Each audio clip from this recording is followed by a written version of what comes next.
chapter that we're up to, we're learning the book of Kings 2, chapter number 4, and we are studying one of the very famous stories of the Tanakh and one of the famous miracles, I should say, as well. And one of the reasons why it's famous is because it is one of the Haftarahs. It's in the Haftarah of Vayera, and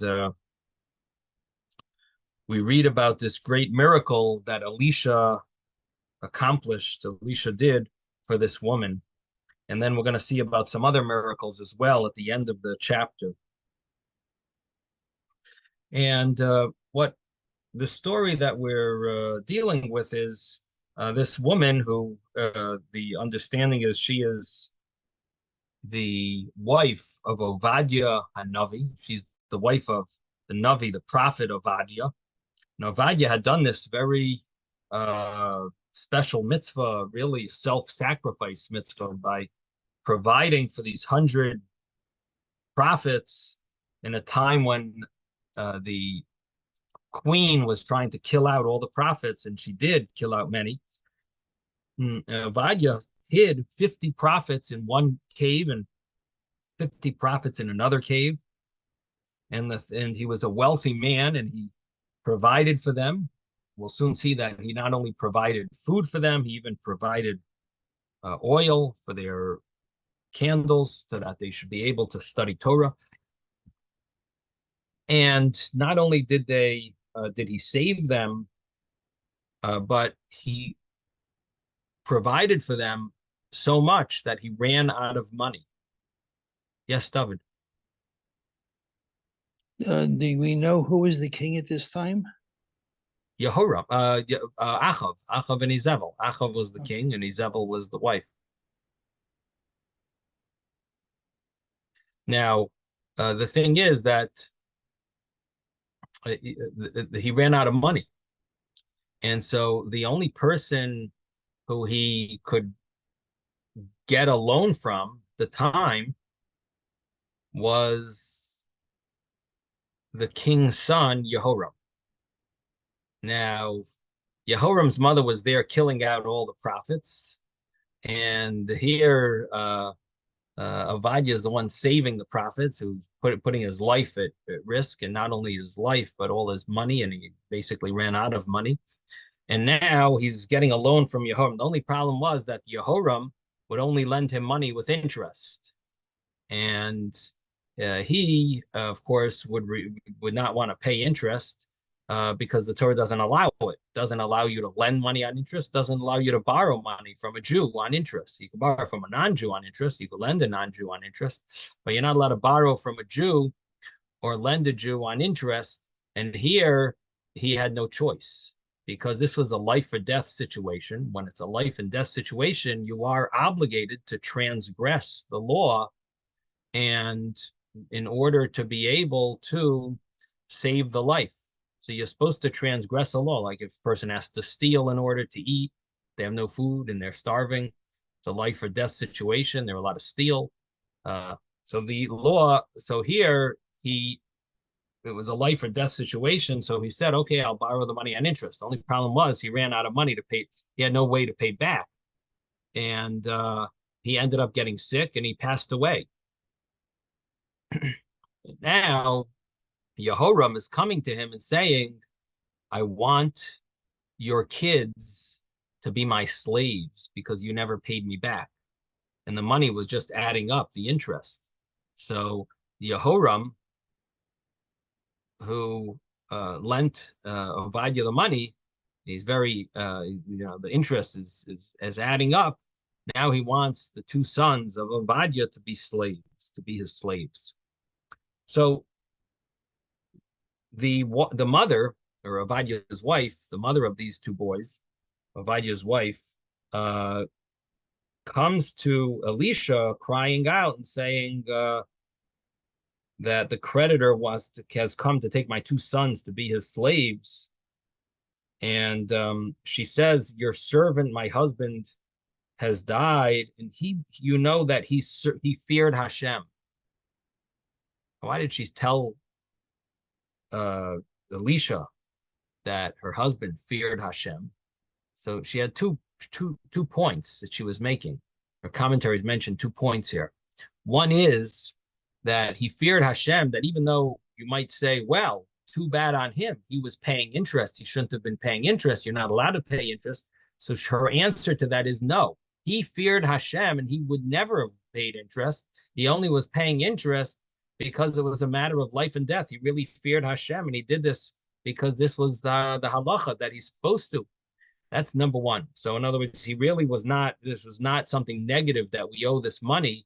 This is something that he legitimately and proper owed this money. Additionally, he feared Hashem, and how could it be that his kids are going to become slaves to Yehoram who worships idols? How could it be that they're going to be slaves? And how could we allow that to happen? My husband was such a person who feared Hashem. In fact, one of the Svarim Hakdoshim mentions here, it uses the term Yorei es Yud Ke Vav Ke. It doesn't say Yorei Elikim, but it's Yorei es Hashem, which means even a higher level of fear of Hashem, of a higher level of fear of Hashem. Yes, Mordechai.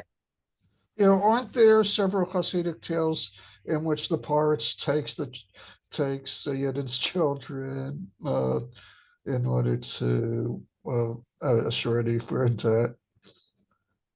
So there are many Hasidic tales. Normally, it's the whole family. I think. I don't know if it's the kids. I mean, I'm not an expert in the Hasidic tales. Maybe David could confirm about that. But yeah, definitely, it's whole families. So I mean, I know one story with Levi Yitzchok of Berditchev where just a child had been taken. I guess it was up to the choice of the pirates. I guess that's the way it worked. It did things in those days. You did what you wanted. You took matters in your own hands. But the story here, in fact, the commentaries do discuss, and one of the discussions is what right did he have to take kids because you owe money? And how could he get around that? It's one thing the king or the queen are doing some crazy things, killing people and so on. But here, he's gonna take them to court and take their kids as slaves. How would that go? That there's no rule about taking kids as slaves. Where did he come up with this idea that he could take them as slaves? In the olden days, they used to take your jacket or your watch if you didn't have money to pay at the gas station. But taking your kids as slaves. So the simple understanding is that somehow he used his connections, being. See, it doesn't tell us clearly if he was king yet at this time. You can put on your plate and take the knife. Seemingly, it just seems strange that he would be a king in doing this. But the previous chapter, we did deal with the. It did mention that Yehoram became king already. So chapter 3, if it goes in order, it seems from the order that maybe he was king already, because chapter 3 starts out that he Yehoram, the son of Achav, became king of Israel, and the 18th year of Yehoshaphat, the king of Judah. So it gives us the understanding that maybe this story happened after he was king already, and which I guess it just sounds surprising.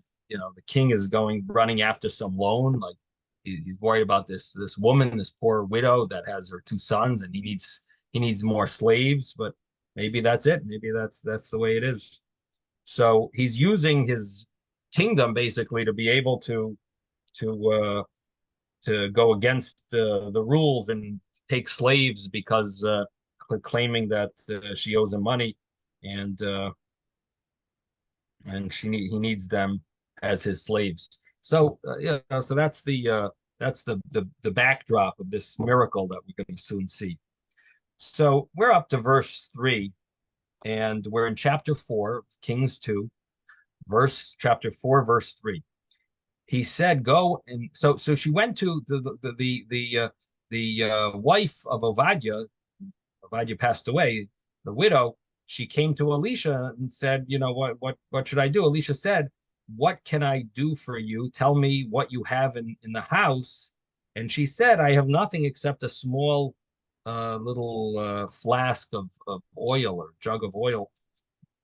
According to commentaries, it could be that she only had one smearing of oil. Rashi says, "Kadesichas shemen," just like one little smearing. That's all she's got. So she's really, really down to nothing.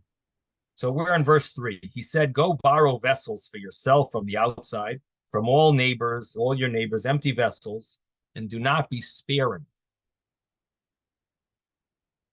And then go in and shut the door behind you and behind your sons. Pour oil into all these vessels and carry away the full ones."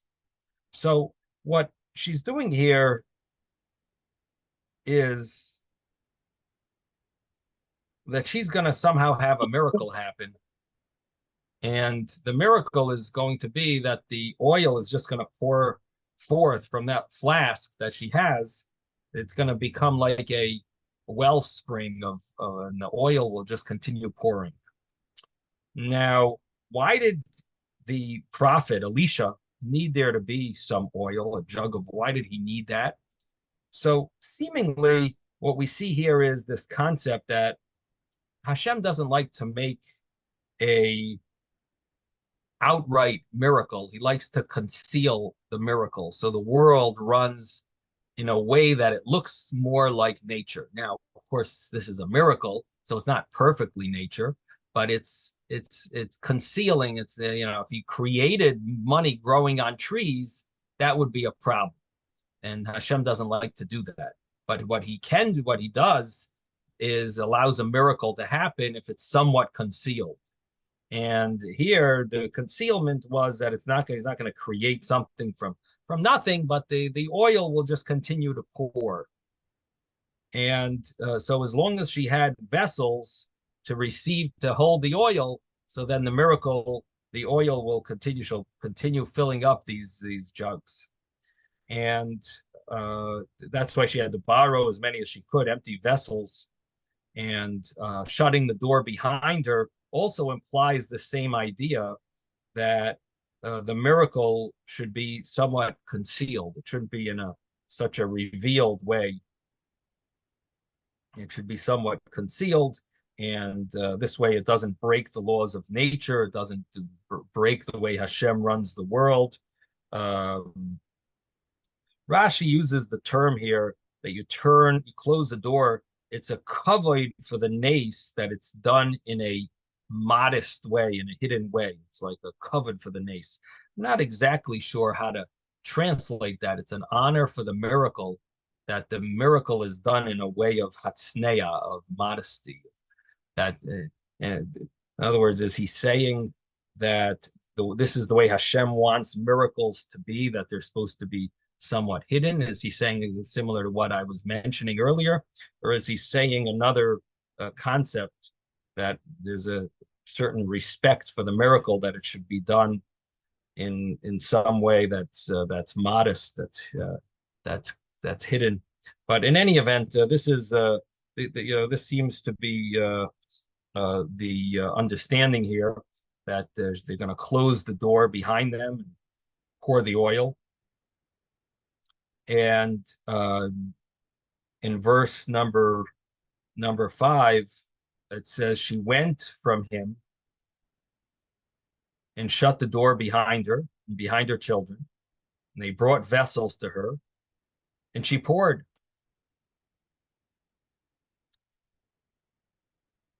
When all the containers were full, she said to her son, "Bring me another vessel." And he said, there is not another vessel. And the oil stopped. There are different midrashim on this. There are different midrashic stories that are like be in between the lines over here.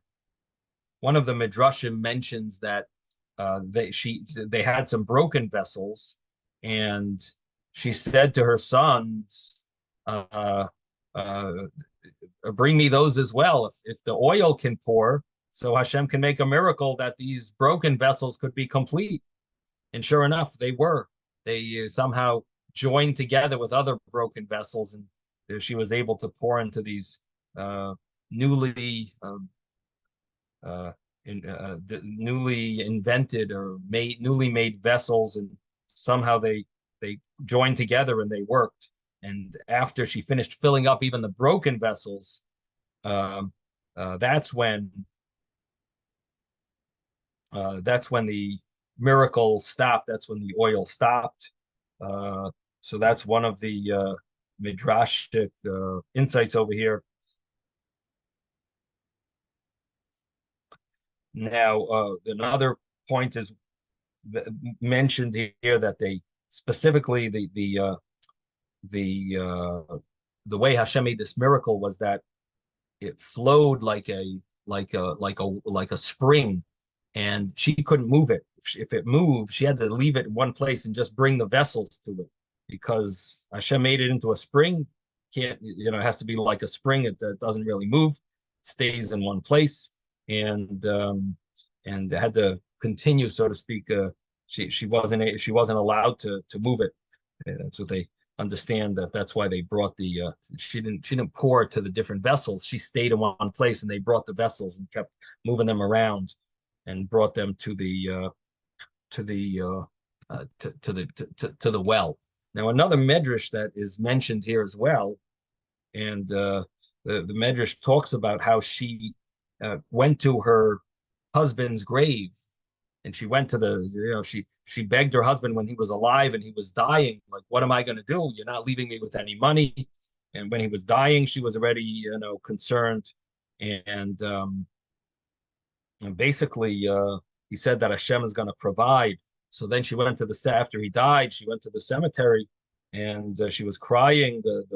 She said, the chala da Hashem, the chala is the one who feared God.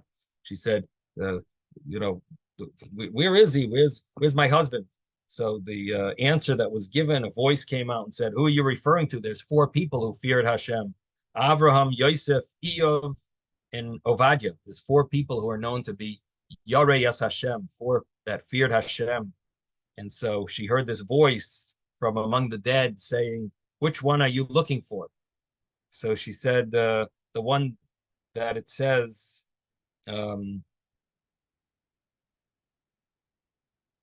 that he was the one who feared Hashem, Dachalo Hashem Lachado.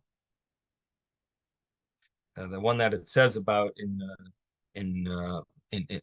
Malachim Aleph, where it talks about this story in chapter 18 in Malachim Aleph, where it talks about that he feared Hashem. And if you remember the story there with Elijah, meeting up with him, there was a famine at the time, and Achav was looking for, they were searching for Eliyahu Navi, so the story over there, and it mentions over there that Achav called Ovadia Asher al Habayis, and Ovadia haya yarei as Hashem ma'oid. He feared Hashem a lot. So she quoted that verse. She says, Ovadia, the one I'm looking for, is the one who says, Dachalo Hashem lachada, the one who feared Hashem a lot, very much. And somehow it was shown to her his grave, and she cried over there, and she said, you said that Hashem is going to be my master when you were sick, and I'm stuck over here. And so Ovadia told her that she should go to Elisha and bring some of the oil that you have, because he will bless you with it. And the reason he's going to bless you with it is because when I sustained the 100 prophets with bread and water, they also never missed out on having candles. They always had oil burning by day and by night. And this, because of that, the prophet will remember that that Hashem should bless me with pay me back for that. So it's when you give money to the poor, Hashem pay Hashem. So it's sort of like lending Hashem money, and Hashem will pay it back. And whoever has mercy on the poor, for sure Hashem will pay back. And so mention this to Elisha. And so she went and she told Elisha about this, and that's the backdrop, so to speak. That's the in between the lines over here of the story that she goes to Elisha after having gone to his kever. This is brought what I'm sharing with you is brought from the Radak and one of the commentaries here, and I saw it brought down somewhere else as well, slightly differently, but it's very more or less the same. There's a few small differences, but that's more or less the story. Yes, David. Yeah, I don't know if I'm reading things into this, but you were saying before that Hashem doesn't like to do a miracle, like he'll take something and appear out of nothing. He likes to take something that's already in existence and add on to it, like the oil. So my question is, all the verses start with a vav, with an and, as though it's a continuation of something that's already there, and it's already building on what's there before. Is that am I making something up, or is that an insight? You know what I'm saying? Yeah, I'm not sure. I mean, if you look at previous chapters as well, it seems like vav was a common stylistic style. grammar. Yeah. No. Okay. So I don't know. I don't know if you have any proof. I mean, almost all the verses here start with a vav. You know. Practically all the verses. It is interesting. Group is Bruce is with. I'm sorry, Mordechai. I didn't get what you said. Yeah, with the exception of a handful, practically all the verses in Megillus Bruce start with a vav. Above, There must be some meaning behind it. No question. I think your point is a good point, David. I just don't know if that is a symbol about this, if that connects to this idea of of having not having a miracle and come from nothing, and it's a continuation of something. I don't know if that's the connection. Okay, so that's another important medrash that's brought down, a very inspirational medrash of how Vadia was so careful to provide them with all this, with everything they needed, basically, and to the extent that he became poor and passed away, possibly from stress, maybe, and obviously it was his time, but it seems like could be it had some. It was connected to the suffering that he was going through, the situation. And in any event, the verse continues here that the verse continues that she came and told the man of God, and he said, "Go sell the oil and pay your creditor, and you and your sons will live on the remainder." And what this means, at least according to according to the commentaries, one of the commentaries is she was asking the prophet, should I sell now or should I wait for the oil to go up more in price? Now, the verse before, if you look at the end of verse 6, it said, Vayamoid Hashem, the oil stopped. One of the commentaries says it doesn't just mean it stopped. Oimed means to stand up. The oil went up in price. All of a sudden, the oil shot up in price.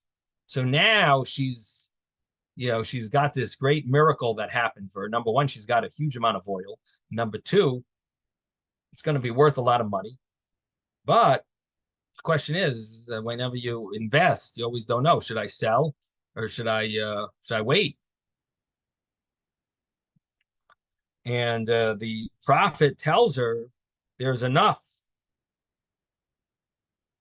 for all of the money you owe, creditor, to pay the creditor, and for your children, and for you and your children to live with the extras until Rashi adds ad sheyichyu hamesim. You have enough money until tchias hamesim. So it sounds like quite a quite a quite a lottery that she won over here. She's got enough money to last until tchias hamesim. I guess maybe if they're careful with their money, they don't just splurge, maybe.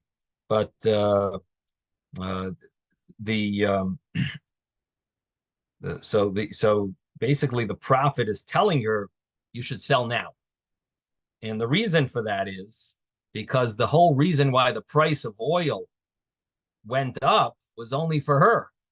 So, it's not going up. This was what it was meant to go up for, and it's basically going right down afterwards. So she should sell now. So verse number 8, it happened one day that Elisha traveled to Shunem. Okay, so that's the end of that story. So that's one miracle, where the miracle of the oil continuing to flow, and this idea also seems to be brought in Shulchan Aruch. This idea of having something for the blessing to last. It says when you bench, you're supposed to leave some bread on the table. It seems to be such a custom that you leave a little bread on the table, and like the bracha will continue because you have something there. Like when you have something there already, then the bracha, the blessing, can continue. So it seems like this idea is brought to, this is applicable even according to many have a custom that way, that they're supposed to leave a little bread. It's brought in Shulchan Aruch actually, and such a inyan, such a tradition, such a concept, to leave a little bread on the table when you bench. So the next story is a story that happened one day that Elisha traveled to Shunem. And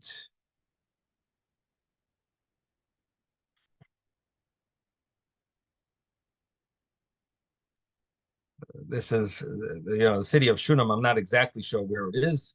It says it's in the valley of Yisrael. I have to look up and where that is. But it's somewhere, of course, in Eretz Yisrael. And Elisha traveled there. And there was a prominent woman there. And she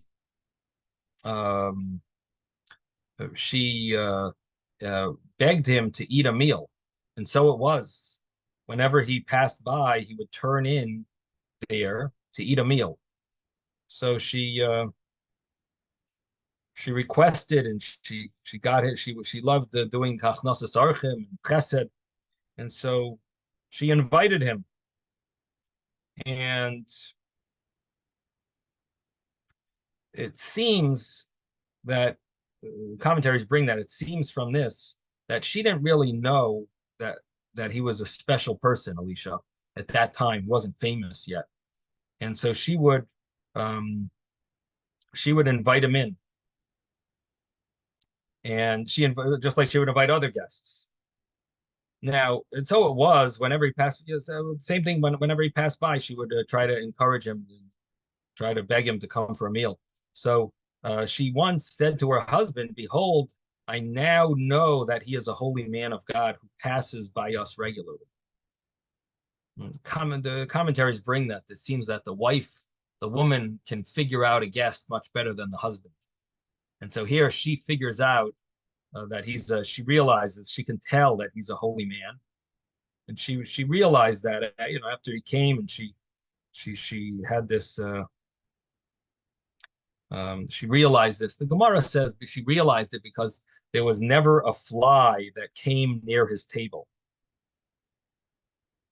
And the Gemara in Brachas, where the Gemara over there brings this story down. I'll just pull it up here. The Gemara in Brachas, it says that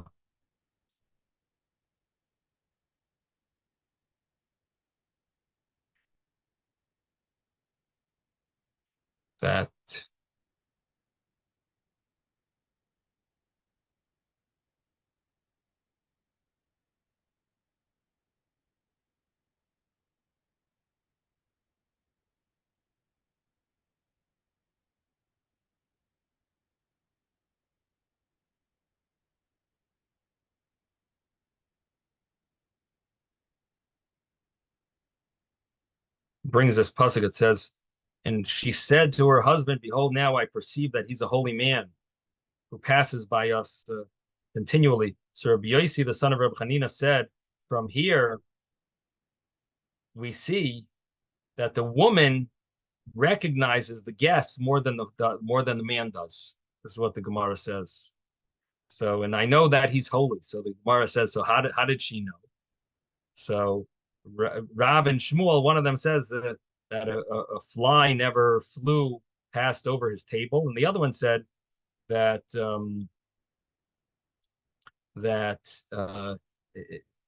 she had on his bed a sheet of pishtan. Pishtan is linen, and a sheet made out of linen. And she never saw any nocturnal seminal emission on his sheet. So she knew that he was holy. And the Gemara says he was holy, but his servant, his gabbai, shares, his helper, his attendant, was not holy. That's what the implication, she said. He's holy, but not really talking about his attendant, but he's holy. And so that's the Gemara there.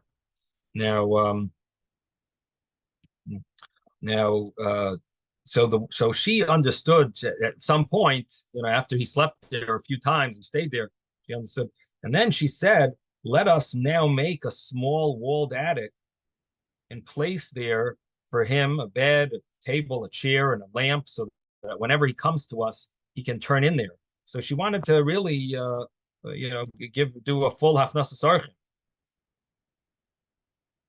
And so she wants to build an add-on to her house, a walled attic, and give him everything, make him feel really comfortable. And it happened one day that he arrived there and he turned in to the attic and laid down there. He said to Gehazi, his attendant, summon the Shunammite woman, and he summoned her. She stood there, and he then said, please say to her, behold, you have undertaken all this exertion on our behalf. What favor can be done for you? Can something be said on your behalf to the king or the army commander? So basically, Elisha wants to show hakaras hatoiv, gratitude, and he wants to give something in return. And so he's asking her, what can I provide for you? What can I give to you? Now, this brought down over here by Yehi Hayoim. Hayoim, often whenever it says Hayoim, it means Rosh Hashanah. So this was the day of Rosh Hashanah, and Elisha, at least there is such a understanding, such a commentary. So I think it's been bring down from the Zohar over here, and so she's. So what brought down that why didn't he say this directly to her? He said it to his attendant. Say to her, behold, you have undertaken all this exertion. And so the understanding is that even in the previous verse, Batamoid lefanav, she stood before him. In the previous verse, verse 12, who does it really mean that she stood before? Did she stand before Elisha? So it says Elisha was such a holy man, and it was hard to stand in his glow and his. So she stood outside his room. She really stood in front of Gehazi, who's the attendant, not really before him. And that's why Elisha had to. That's why in verse 13 he said to Gehazi, "Please say to her, behold, you have undertaken all this exertion on our behalf." He said this not to her. He said, say this to her. Like he's telling this to Gehazi, who's the attendant, to tell it to this Isha Hashunamis.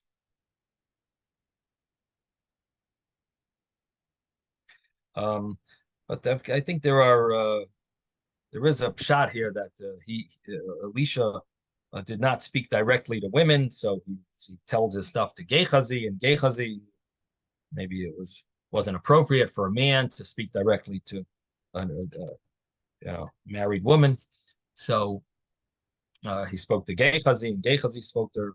In any event, there is such a pshat, but the first pshat I mentioned to you was from the Pirkei de Rabbi Eliezer. Okay, yes, Yisrael or Yehudis. Yes, Rabbi, isn't this particular narrative referred to with regards to the halachas of Yechidus?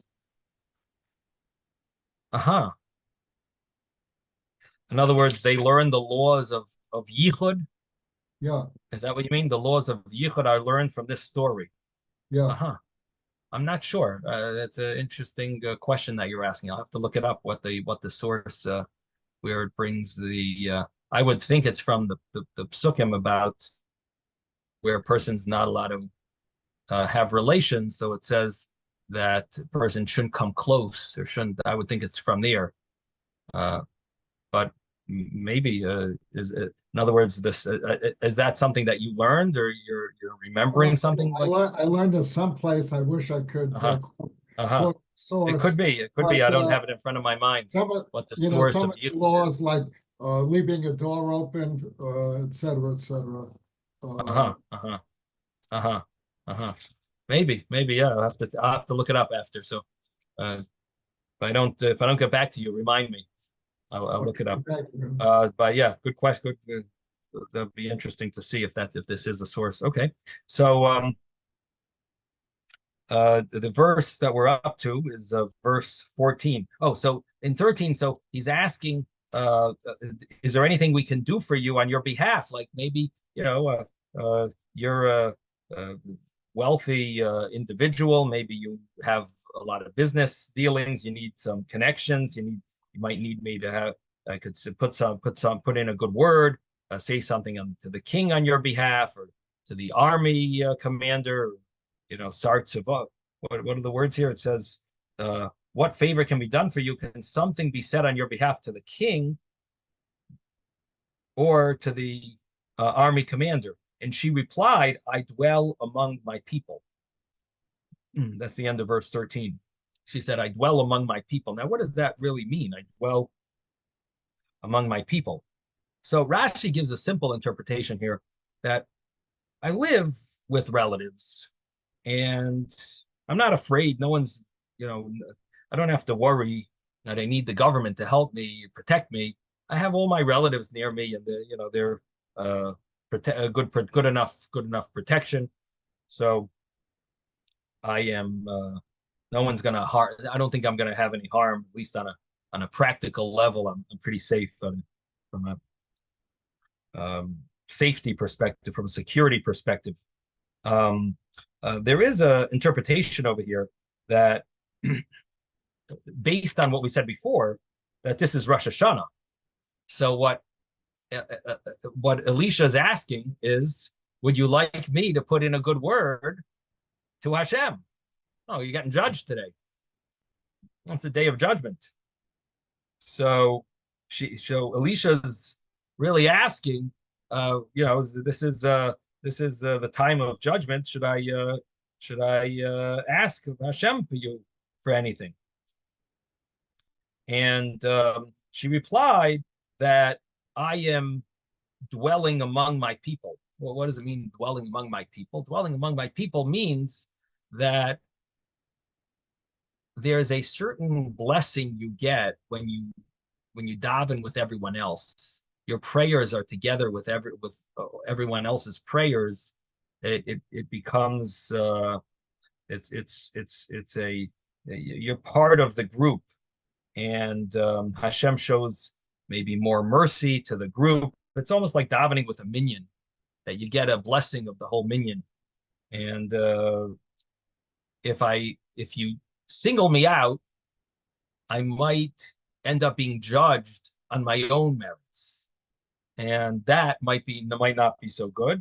So better if I'm judged with the merit of everyone, instead of having instead of being judged on my own merit, I'll be together with everyone else.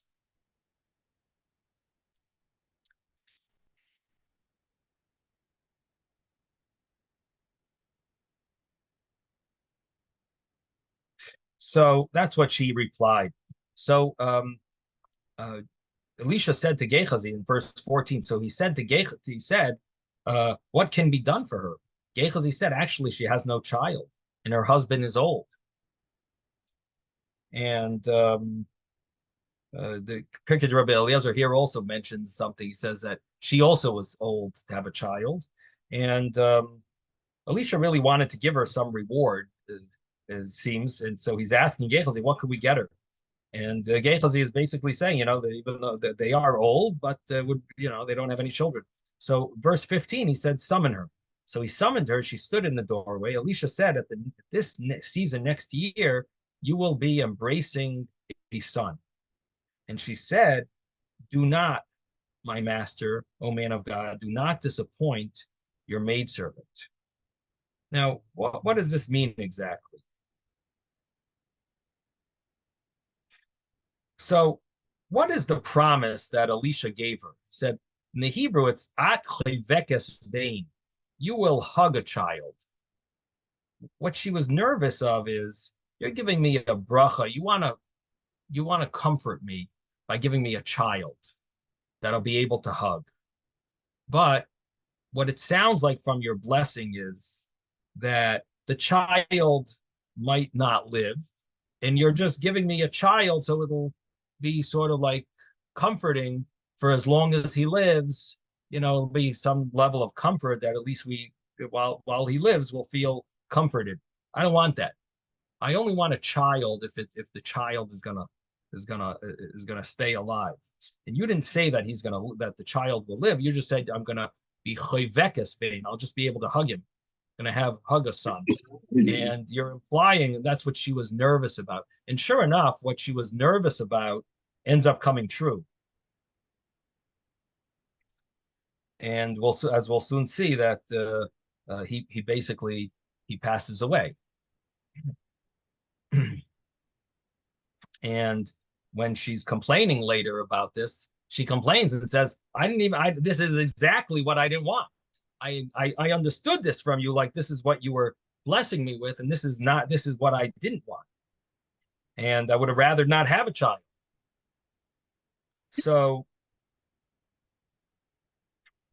she says, do not disappoint your maidservant. And seemingly that's what, at least that's one of the understandings that she that she was saying, that don't give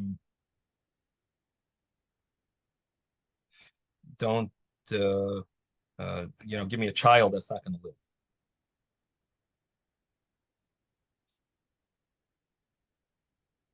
And this understanding is in Rashi.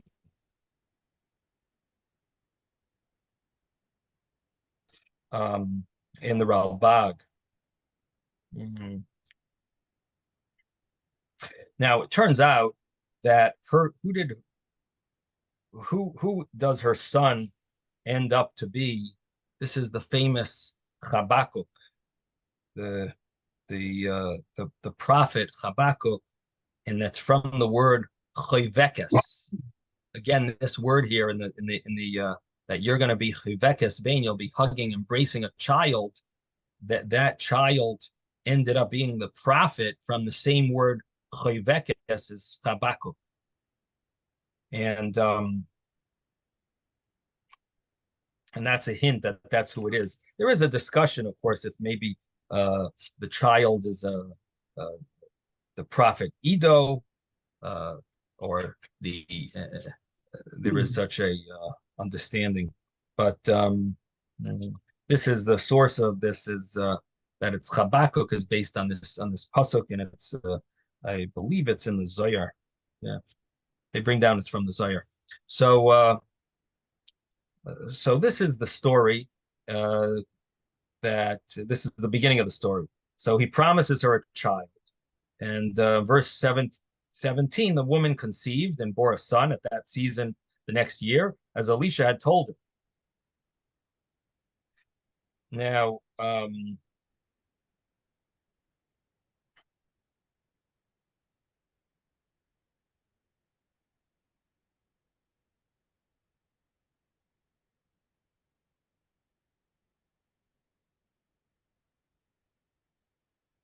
just looking for one of the interpretations over here that I believe I saw. I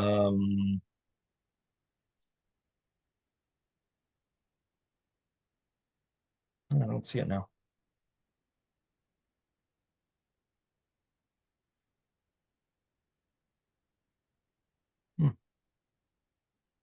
Okay, well, we'll continue.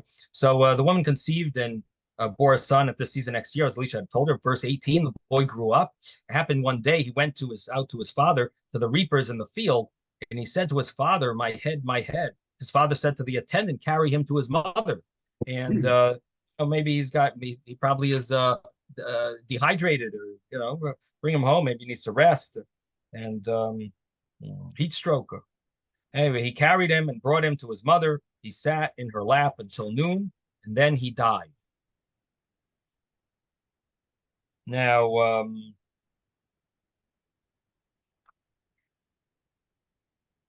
she went up and laid him on the bed of the man of God and shut the door upon him and left. And this is very surprising what she does. She then called her husband and she said, please send me one of the attendants and one of the donkeys so that I can hurry to the man of God and return. He said, why are you going to him today? It is not Rosh Chodesh, a new moon. It's not Shabbos. She replied, it is well. So she doesn't want to tell her husband what happened. She's just going to travel to Elisha, the prophet, and she's saying everything is fine. And from here, you learn that there's a mitzvah to go to your teacher on the holiday and on Shabbos, because she said it's not Shabbos and it's not Rosh Chodesh, which sounds like if it was, then you're supposed to go to your Rebbe. So they learned that from this pasuk. The Radak brings down that his father has a pshat over here, that it's you were just there by your Rebbe, and it's not Shabbos, or a month hasn't passed, not even a Shabbos has passed. You were just there last week, like you just saw him. Why are you going again?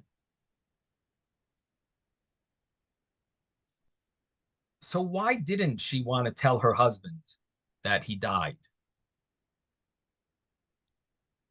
So it seems that she wants to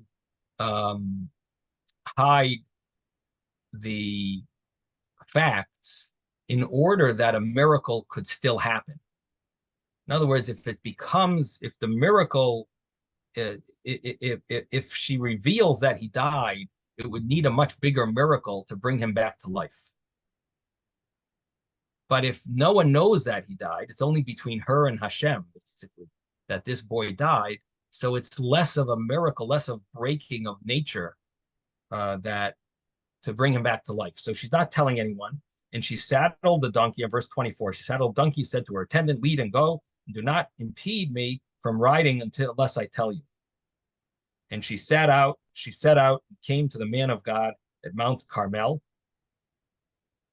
When the man of God saw her from afar, he said to Gehazi, his attendant, behold, it is that Shunammite woman. So here is the attendant there. And now please run toward her and say to her, is it well with you? Is it well with your husband? Is it well with the boy? She replied to Gehazi, it is well. So again, she doesn't want to tell Gehazi. She came before the man of God at the mountain and grasped his legs. And Gehazi approached to push her away, but the man of God said, leave her, for her soul is bitter within her. Shem has hidden it from me and not told me. So Elisha understands that there's something very serious over here. And in fact, the way the Radak understands it is that Hashem hasn't told me yet. But right now, he hasn't told me until now. But right now, he actually just revealed to me what's going on. That's the way the Radak understands it. He just got the prophecy right when she came to him, to her, she fell by his legs. Right then is when that's right then he got the prophecy. Now,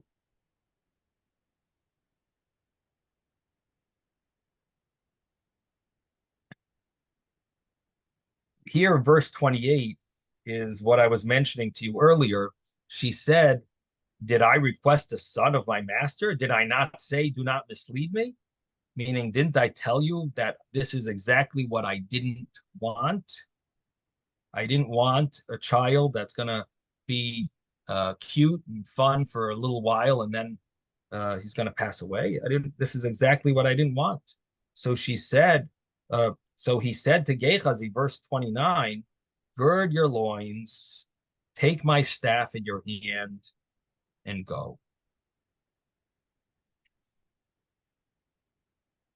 If you meet a man, do not greet him. And if a man greets you, do not respond to him. Place my staff upon the lad's face. So the simple understanding is that Elisha understood here that the child passed away, and putting his staff over the child, on top of the child's face, this will bring the child back to life.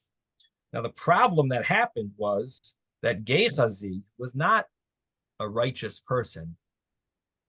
He was taking advantage of the situation and making it as if, look at what I'm about to do. I'm about to resurrect the dead. Instead of following orders from Elisha not to tell anyone anything, people saw Gehazi running, and he's got the staff that maybe people recognized of Elisha, and he's running, and they're asking him, like, what are you doing, Gehazi? How's it going? What are you up to?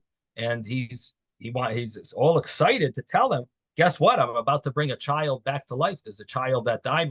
With this staff, I'm gonna bring him back to life. So he's sort of like acting arrogant almost, but nothing of his own merit, only of the fact that this is Elisha's merit that's going to bring the child back to life. But Gehazi did not follow and obey the orders that his master gave him. Do not speak to anyone, and don't greet anyone.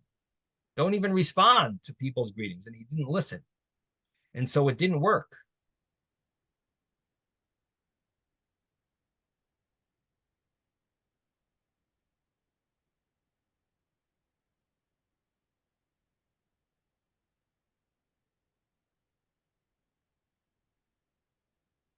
Now,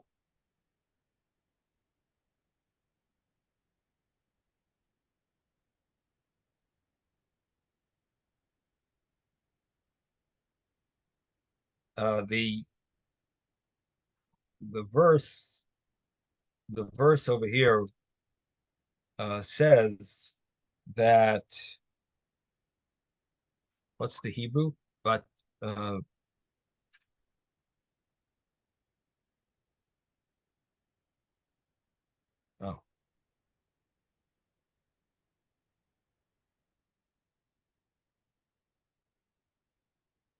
The verse 30, it says, the lad's mother said, I swear as Hashem lives, I swear as you live, I will not leave you. So he arose and went after her. So here, basically, one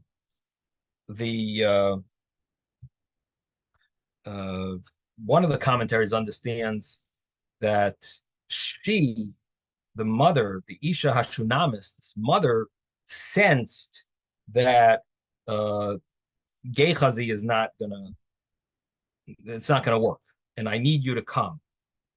And one of the other commentaries says an interesting thing, that Elisha thought that in the merit of her Hachnasas Archim, it's going to be fine. Even Gehazi could accomplish this. But really, it was the merit of her trust in the prophet. That's really what was necessary. And the miracle is only going to happen because she has so much trust that, I mean, who goes to a tzaddik after someone dies and says, you'll resurrect the trust that she had in the tzaddik. That's really what was gonna bring this child back to life. So she said, you have to come. So in verse 31, Gehazi went ahead and placed the staff on the lad's face, but there was no sound and nothing was heard. He returned toward Elisha and told him, saying, the lad has not awakened. Of course, we know why. He didn't follow the orders. He interrupted. He greeted people. And so verse 32, Elisha came into the house, and behold, the lad was dead, laid out on his bed. And verse 33, he entered and shut the door behind them both, prayed to Hashem, and then he went up and lay upon the boy, placing his mouth upon his mouth, his eyes upon his eyes, his palms upon his palms. He stretched himself out over him and warmed the flesh of the boy. He withdrew and walked through the house, once this way, once that way. Then he went up and stretched himself over him. The lad sneezed 7 times. The lad opened his eyes, and sure enough, Techias Hamesim came back to life. And Elisha called Gehazi and said, summon the Shunammite woman. He summoned her, and she came to him. He said, pick up your son. She came and fell at his feet and bowed down to the ground. She then picked up her son and left. And Elisha then returned to Gilgal, and there was a famine in the land. And that's the next story. The prophet's disciples were sitting before him. He said to his attendant, put up the large pot and cook a stew for the prophet's disciples. So we're going to stay for afterwards for the next week, Emetz Hashem. But here we have this additional miracle of Elisha, this great miracle where he does Tchias HaMesim, very similar to Eliyahu Hanavi in the previous book of, in the earlier part of Malachim Aleph, where talks about the miracle that Eliyahu did to bring that Isha Hatzar, to bring this child of the Isha Hatzarfatis back to life, where Elisha was starving, and Hashem said this Isha Hatzarfatis is going to, this woman from Sarafas is going to provide an almana. She's going to provide for you. And even though she had nothing herself, a very similar story where she doesn't have any food or anything, but he promises her you're going to have enough. And sure enough, she had, he promised her the flour, the oil, leis sechzar, until Hashem, you won't be missing anything. You'll have an abundance. It'll just continue to flow until Hashem brings rain. And this was when Eliyahu had stopped the rain, and Hashem wanted to force him to give back the key to the rain. So he caused the child to pass away, and this way, Eliyahu wanted the key to the Tchias HaMesim to bring this child back to life. So so this way he had to give back the key to the rain, and Hashem made it rain. Anyway, so he brought the child back to life. It says very similar over there. If you want the wording over there, it's in chapter 17 in Book of Kings 1. It says that, verse 21, it says, he stretched himself out over the boy 3 times, and he called out to Hashem and said, "Oh Hashem, my God, please let this boy's soul come back within him." And Hashem listened to the voice of Eliyahu, and the soul of the boy came back within him. He came to life. And Eliyahu took the boy and brought him down from the upper story to the house and delivered him to his mother. And Eliyahu said, "See, your son is alive." And the woman said to Eliyahu, "Now I know through this that you are a man of God, and that the word of Hashem in your mouth is true." And that was the end of chapter 17 in the earlier part of Malachim. So this is a very similar story. Yes, David.